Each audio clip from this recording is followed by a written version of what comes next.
గాక. మన రక్షకుడైన యేసుక్రీస్తు ప్రభువు నుండి మీ అందరికీ దీవెనలు తెలియజేస్తున్నాను, ఆశీర్వాదాలు తెలియజేస్తున్నాను, శుభాలు తెలియజేస్తున్నాను. ఈ ఉదయకాల స్తుతి, ద మార్నింగ్ ప్రైజ్ అనే ఈ విషయంలో మరి ఈ దినము మనం డిసెంబర్ నెలలో ప్రవేశించాం. మొదటి తారీఖులో మనం అడుగుపెట్టాం. క్రైస్తవ సమాజానికి అంటే క్రీస్తునందు విశ్వాసం ఉంచిన ప్రతి వారికి ఇది ఆనంద సంతోషాలతో కూడినటువంటి నెల. ఓ ప్రక్కన ఇది మనకందరికి పండుగ. ఈ నెలంతా ప్రతి దినము, ప్రతి సమయము, ప్రతి సందర్భంలోనూ కూడా పండుగ చేసుకునే పరిస్థితులను దేవుడు మనకు అనుగ్రహించాడు. ఈ పండుగ వాతావరణపు ఆనందములు మీకును మీ కుటుంబములకును కలుగును గాక. ప్రతి కీడు దూరమవును గాక. ఆనందము యొక్క ద్వారములు మీకు తెరవబడును గాక. ప్రియ దేవుని బిడ్డలారా, ఈ దినము ఈ క్రిస్మస్ నెలలో ప్రవేశించడమే కాకుండా మనకు ఎంతో పరిశుద్ధమైనది, పవిత్రమైనది, మన రక్షణకు ఆధారమైనది, నిరీక్షణకు ఆధారమైనది పునరుద్ధాన ఆదివారం. ఈ పునరుద్ధానము పొందుట ద్వారానే యేసుక్రీస్తు ప్రభు వైపుకి అందరూ మార్చబడ్డారు. ఈరోజు ప్రపంచంలో దేవుడును అని చెప్పుకుంటున్న వాళ్ళు చాలా మంది ఉన్నారు. కానీ ఒక్కడును కూడా ఐహిక విచారములను దాటిపోలేదు. ఆ ఐహిక విచారముల బంధాల్లోనే బంధింపబడిపోయి ఒక రకంగా వారి యొక్క జనన మరణ పునరుద్ధానాల గురించినటువంటి సమాచారమే ఉండదు. ఉన్నాడు అంటే ఎలా ఉన్నాడో తెలియని వాతావరణంలో ప్రజలు ఉంటున్నారు. ఈరోజు ప్రపంచమంతా క్రైస్తవ్యాన్ని వెంబడించడానికి, క్రీస్తుని వెంబడించడానికి ముఖ్యమైన కారణం ఏదో తెలుసా? ఆయన పునరుద్ధానమే. ఆయన పునరుద్ధానుడైన తర్వాత అనేకులను ఆయన ఆకర్షించుకున్నాడు.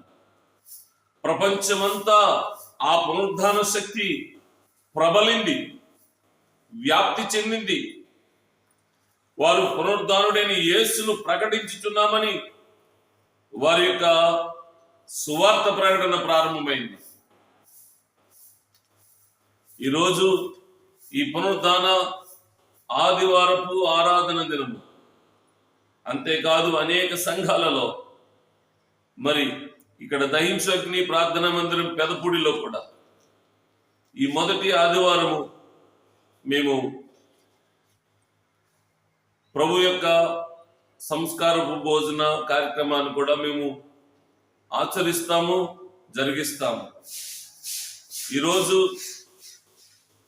మీరు కూడా ఏ స్థలాలలో ఉన్నారో, ఏ సంఘాలకు కట్టుబడి ఉన్నారో, మీ వంతులో మీరు కూడా ఈ పరిశుద్ధ పునరుద్ధాన ఆదివారపు ఆరాధన కార్యక్రమంతో పాటు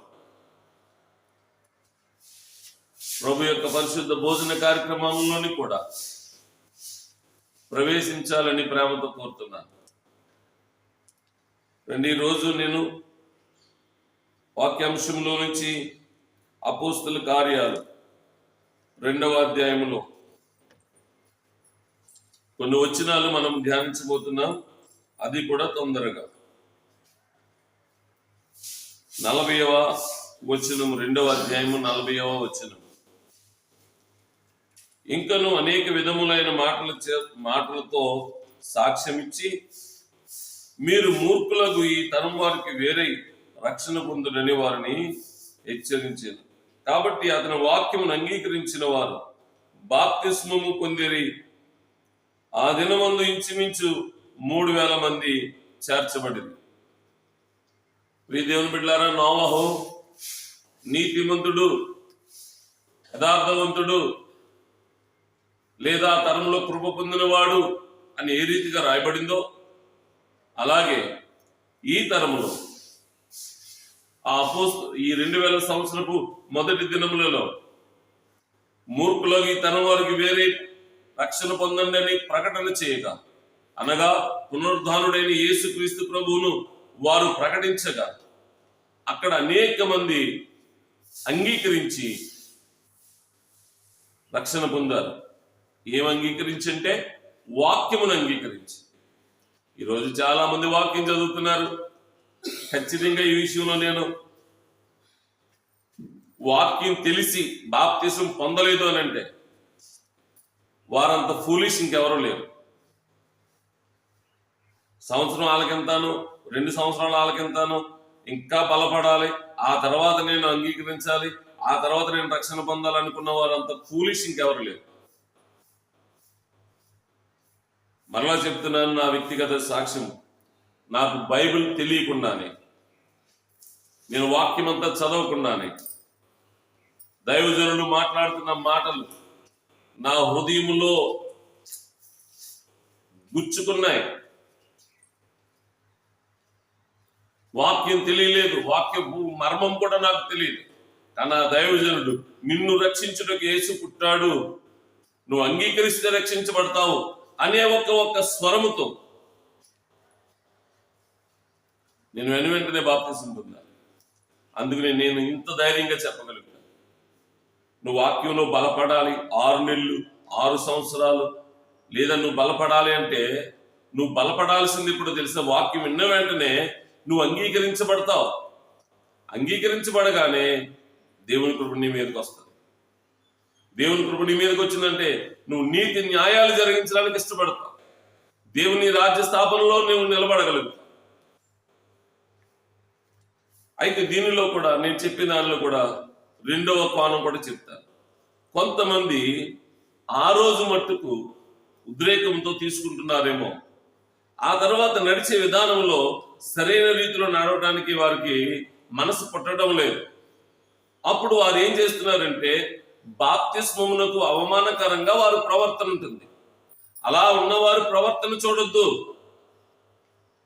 నీతిమంతుడు ఒక్కడు ఉంటే ఆ ప్రాంతం రక్షించబడుతుందని తండ్రి దేవుడు చెప్తున్నాడు. కాబట్టి వాక్యమును అంగీకరించిన మీరు నీతిమత్వములో ఉండండి, మీ ద్వారా మీ గ్రామం అంతా రక్షించబడుతుంది. దేవునికి స్తోత్రం కలుగును గాక. అయితే వాక్యమును అంగీకరించిన వారు రక్షణ పొందారట. వాక్యమును అంగీకరించే ప్రతి వారు కూడా రక్షణ పొందాల్సిన బాధ్యత ఉన్నదని గుర్తించండి. ఈ 2024 సంవత్సరం ఈ 12వ నెల ఈ 1వ తారీఖున రక్షకుడైన యేసుక్రీస్తు జనన వార్త ప్రకటించుచుండగా ఎవరైతే రక్షణ కార్యానికి సిద్ధపడి రక్షించబడతారో వారు స్థిరపరచబడుదురుగాక. అలాగే అప్పుడు ప్రతివానికి భయం కలిగింది. ఎందుకు భయం కలిగిందంటే ఈ రక్షించబడిన వారు దేవునికి విధేయులైన వారి ద్వారా అద్భుతాలు, మహత్కార్యాలు, సూచకకార్య క్రియలు జరుగుతున్నాయి. ఎప్పుడైతే ఇలా జరుగుతున్నాయో విశ్వసించిన వారందరూ ఏక మనసుతో వచ్చేసారట. అల్పులమైన మన ద్వారా ఎన్ని కార్యాలు చేస్తున్నాడు దేవుడని, మనం నమ్మిన దేవుడు సామాన్యుడు కాదు అని ప్రతి ఒక్కరూ విశ్వసించి వారందరూ ఏక మనసులోకి వచ్చేసారట. ఏక మనసులోకి వచ్చేసిన తర్వాత తమకు కలిగి ఉన్నది ఏది తమది కాదు అనుకున్నారట. అది దేవుడు మాకు ఇచ్చింది అనుకుని అందరూ దేవుని పదాల దగ్గర, అక్కడ అపోస్తుల పాదాల దగ్గర ఉంటది. ప్రియ దేవుని బిడ్డలారా, అపోస్తులలో ఏమీ లేదు ఆ రోజుల్లో కాదు, ఈ రోజుల్లో కూడా దైవజనులలో కూడా ఏమీ లేదు. దేవుడు నిర్ణయించి ఏర్పాటు చేసి అభిషేకించి పంపించాడు. కాబట్టి మీరు ఆ దైవజనుడి మాట మీరు ఆలకిస్తున్నారు. ఆయనలో దేవుడు లేకపోతే ఆయన మాట ఆలకించే పనేమీ లేదు. ఆయన ఎన్నుకోకపోతే, దేవుడు ఎన్నుకోకపోతే ఆ మనిషి మాట ఆలకించే పనేమీ లేదు ఎవరికి. కాబట్టి ఆయనను అంగీకరించి వారు ఏక మనసుతో ఉండాలి. ఈరోజు సంఘాల్లో అద్భుతాలు, ఆశ్చర్య కార్యాలు జరగాలి అని అంటే ప్రతి ఒక్కరూ ఏక మనసుతో ఉండాలి. ఈరోజు ఆరాధనలో అందరూ ఏక మనసుతో పాలు పొందాలి. అప్పుడు నీ దేవుడు నీ సంఘములో ఎవరు రోగులై ఉన్నారో, ఎవరు బలహీనలై ఉన్నారో, ఎవరు వ్యాధిగ్రస్తులై ఉన్నారో, ఎవరు అవసరతలతో ఉన్నారో ప్రతి వారికి తగిన సహాయం చేస్తారు. ఏక మనసు లేకుండా వాడికి జరిగితే నాకేటి లాభం అనుకునే ఈ పరిస్థితుల్లో ఉంటే దేవుడు నాకేం చేయట్లేదని నిందారోపణలు చేసే పరిస్థితుల్లో ఉంటాయి. వెళ్ళాలి కాబట్టి వెళ్తున్నామని నామక ఆరాధనలో ఉంటే ఏ ఒక్కరు ఏ మేలు పొందుకోలేరు. కాబట్టి మేలు పొందుకున్నట్లు ఏక మనస్సు కలిగి దేవుని సూచక క్రియలు, అద్భుతాలు, మహత్కార్యాలు చూచినట్లు ఆయన కృప పొందిన వారికి కలిగే ప్రతి ఆశీర్వాదం పొందుకున్నట్లు ఈ దినపు ఆరాధనలో పాల్పొందండి. ఈ 12వ నెల దేవుడు మనకు బహుమానం అయితే మన హృదయార్పణ దేవునికి బహుమానంగా ఇద్దాం. 1వ తారీఖున దేవునికి స్తోత్రం కలుగును గాక. మన సిద్ధపాటు, మన విధేయత, మన సమర్పణతో కూడినది దేవునికి అర్పణగా ఇద్దాం. ఆయన మనకు పరలోకం నుండి మనకు అర్పణగా దేవుడు అనుగ్రహిస్తే మనం భూమి నుండి రక్షించబడిన వారందరూ ఏక హృదయం కలిగి భయభక్తులతో ఆయన ఆరాధించడానికి వేగిరపడి నీతిమత్వం నొందిన వారమై త్వరపడి వస్తే ఆయన ఆనందిస్తారు. ఆయనకు ఆనంద స్తుతి, ఆనంద ధ్వని చేసి దినమున తండ్రిని మహిమపరుద్దాం. అట్టి కృప ప్రతి వారికి కలుగునుగాక. ఆమేన్. అంతేకాదు అందరికీ మరొకసారి క్రిస్మస్ శుభాకాంక్షలు. ఈ నెల ప్రారంభం నుండి ముగింపు వరకు కూడా, అలాగని ఈ నెల ఒకటేనే కాదు, దేవాది దేవుని యొక్క సన్నిధిలో పొందే ప్రతి దినము కూడా నీకు ఆనందముగా ఉండునుగాక. మరొక సంవత్సరంలో అడుగుపెట్టినప్పటికీ నీవు ఏదైతే దేవుని ఎదుట తలపెట్టావో ఆ కార్యములన్నీ జరిగించినట్లు ప్రభు నీకు సహాయం చేయనుగాక.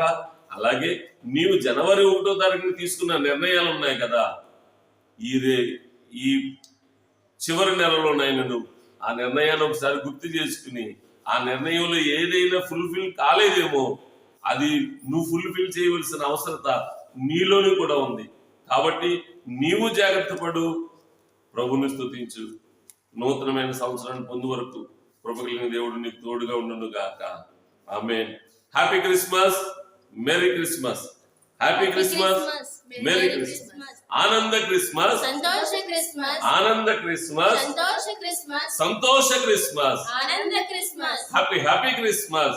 Mary Christmas. ప్రార్థన చేసుకున్నాం. తండ్రి వందనాలు ప్రభువా, స్తోత్రాలు. ఏక మనసుతో